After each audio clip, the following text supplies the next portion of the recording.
الناس الطبيعيين، الناس الشفافين. نتمنى ان احنا نكون منهم، مش اكيد منهم يعني، نتمنى نزعم ان احنا منهم. المهم يا سيدي، بص بقى بالنسبه للضابط اللي اعلن ده احمد قنصوه، فخد بالك برضو الناس بتسال في احتمالين، ما فيش تاكيد لحاجه. احتمال احمد قنصوه ده صادق وفعلا الراجل بيعلن ده، واحتمال السيسي بيلعب، المخابرات الحربيه بتلعب، اللي هو ايه؟ اللعبه اللي كان لمح ليها معتز عبد الفتاح. لكن انا يومها للامانه قلت لك في التحليل انه معتز عبد الفتاح تقريبا حكى الموضوع ده بره المربع، وانه هيتعاقب عليه عقاب شديد. بظهور الضابط ممكن السيسي بيعمل ايه؟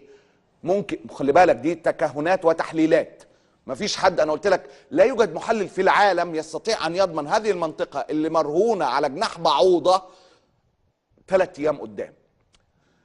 قلت لك ان الضابط ده احتمال يكون السيسي بيعمل ايه؟ احتمال السيسي عمل ده عشان ايه؟ الدنيا بقى تسخن والناس تقلق، بص ده هيحصل، بص ضابط من الجيش، لا لا لا لا لا مفيش حد يخش، لا لا لا لا مفيش انتخابات، لا لا لا لا لا، ده الاستمارات بقت 53 مليون 53 مليون استمارة احنا مضيناهم يا جماعه، يعني 53 خلاص يا جماعه، الدنيا بقى مع احداث جسام وبتاع. احتمال يكون الراجل ده جزء من اللعبه، اللي هو ايه؟ في مثل بلدي كده بيتقال، قال لك اذا لقيت الدنيا مطينه فطينها بزياده. اذا لقيت الدنيا مطينه فطينها بزياده. ربنا يسلم ايامكم وحياتكم واولادكم وكل اللي بتحبوه. المهم، فيقول لك لما تكون الدنيا مطينه طينها بزياده، اللي هو ايه؟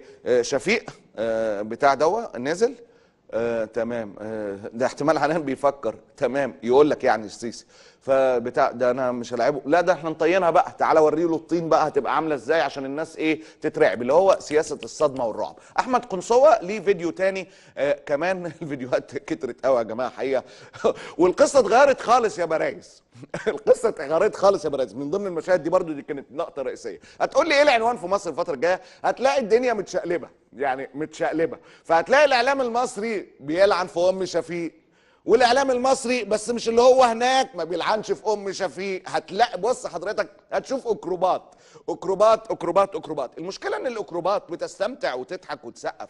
المشكله الاكروبات دي كلها تعني القهر والذل، وقد ايه احنا لا شيء، وقد ايه اللعبه بتحصل. والجمله ما كانتش هباء ولا كذبا، ولا هي جمله بتتقال كده بتنحت جمله لما قلت لك ان احنا بقالنا 60 سنه عسكر بيخلص على عسكر، عسكر يموت عسكر، عشرات الامثال. واحنا ايه؟ قال له واحنا قاعدين، دخل بالشيفورليه واحنا قاعدين ومفيش اي حاجه. احنا اتحركنا في المره زي اللي رديت بيها على الشقيق السعودي اللي بيقول لي انت ليه يا عم بتعمل معانا كده؟ احنا اتحركنا في مره كشعب، غير كده احنا كنا قاعدين طول الوقت عسكر. عبد الناصر يخلص على عبد الحكيم، يخلص على ناس كتيره قبله، وبعدين يخلص على عبد الحكيم، ويخلص على الاول يخلص على محمد نجيب، والله الواحد ما عارف يبدا منين. وبعدين السادات يخلص على مراكز القوه، وبعدين يوقع الطياره بالراجل ب 11 قياده اللي كانت رافضين بتاع، فجاه يقع بيهم. وبعدين نخلص على سعد الشاذلي، وبعدين مبارك يخلص على ابو غزاله. ما بقول لك الهم كتير جدا جدا. عسكر قاعدين يتخانقوا مع بعض والشعب قاعد، وعمر الخناقه دي ما طلعت بلد، ما طلعت اي قماش. اتفرج على فيديو تاني لاحمد قنصوه اللي اعلن ترشحه. وحقيقه مش عارف، عايز اعرف احمد قنصوه ده جوه مصر ولا بره مصر، ولا اعلن وهو في الوحده وقاعد عادي ولابس البدله؟ يعني يا جماعه فهمونا، ده ظباط 8 ابريل اتحللوا، اللي فاكر يعني ظباط 8 ابريل. شوف فيديو تاني لاحمد قنصوه. كما ستجدون بالمنشور الذي يسبقه ملخصا بجميع الإجراءات القانونية التي اتخذتها بغرض التمكن من مباشرة حقوقي السياسية والترشح بالانتخابات، ووجهت بالتعنت، وذلك ببدء مشوار الاستقالة من الخدمة في مارس 2014 بعد يومين منه، وكنتيجة لإعلان رئيس الجمهورية الحالي نيته الترشح للرئاسة. وحتى يومنا هذا بعد أكثر من 3 سنوات ونصف لم يحسم هذا المسعى ولم يتم قبول الاستقالة. كما ستجدون بالمنشور الذي يسبقه ملخصا ايه بقى الراجل ده من 2014 يعني هو كان مستقيل؟ انا بفهم معاكم، الفيديو لسه جديد خالص، يعني مش بكون، ما عنديش رؤية عنه.